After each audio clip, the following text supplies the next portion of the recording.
Balak ipasara ng Quezon City Local Government ang 50 taon ng Cloverleaf Market sa Balintawak.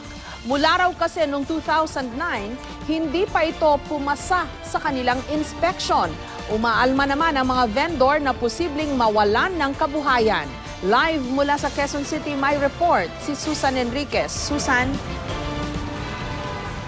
Jessica, itong mga tauhan ng Highway Patrol Group ang siya nag-alis ng mga tindera dyan sa EDSA Balintawak.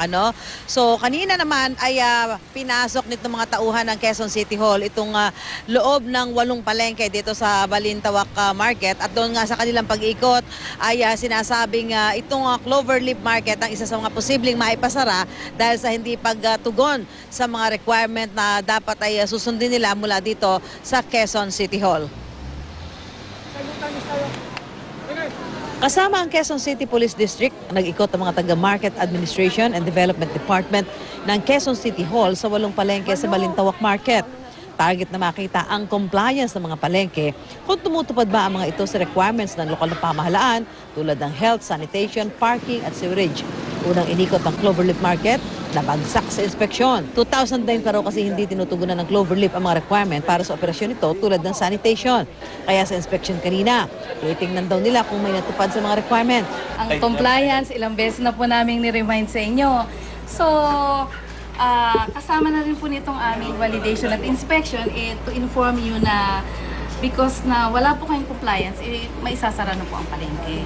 Dahil walang nasunod, rekomendasyon ng lokal na pamahalaan, isara ang Cloverleaf Market. Nasa 50 taon na nag-ooperate ang naturang palengke. Doon po sa inspection namin, wala pong improvement sa compliance. Yun din po ang purpose namin pagpunta dito.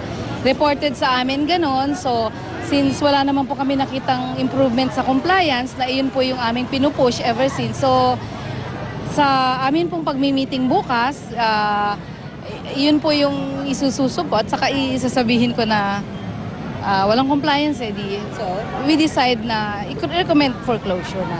Ayon sa may-ari ng Cloverleaf Market, gusto naman nilang tumugon sa requirements ng lokal na pamahalaan. Pero madalas daw na ganito ang nagiging usapan. Bakit yung ako binayaran lahat? Yung requirement, hindi mo, bibigay namin mo na. Gusto ba niya? Ay, yan mo ng requirement. Bago hindi, magbayad ka na muna. That is the practice. Magbayad mo na. Ano gagawin namin? Bago sa magkukumpla. Ang mga tindera sa Cloverleaf Market ngayon pa lang nagpaabot ng pangamba sa posibleng pagpapasara sa palengke. Kung kami pagbabawalan nilang magtinda, sustentuhan nila kami ng araw-araw sa buong palengke.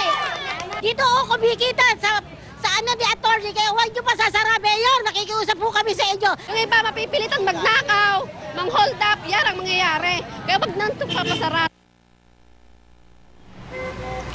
Jessica, bukas magpupulong itong mga opisyal ng Quezon City Hall na nagpunta kanina dito sa Cloverleaf Market, pati na yung iba pang palengke dito sa Balintawak. At dito ay malalaman kung ano yung kanilang mga rekomendasyon batay doon sa ginawa nilang inspection kanina. Dahil sabi nga, itong Cloverleaf Market, kaya medyo ang parang ang sinasabi nila, posibleng maipasara dahil nga since 2009 pa raw, hindi daw nagko-comply doon sa mga requirements na iniaatas sa kanila ng lokal na pamahalaan ng Quezon City. So, malalaman bukas kung bukod sa Cloverleaf Market, may iba pang palengke na posibleng mapasara din dahil sa hindi pagtugon doon sa mga itinatakdang requirement para sa operasyon ng isang palengke. Jessica? Maraming salamat sa iyo, Susan Enriquez.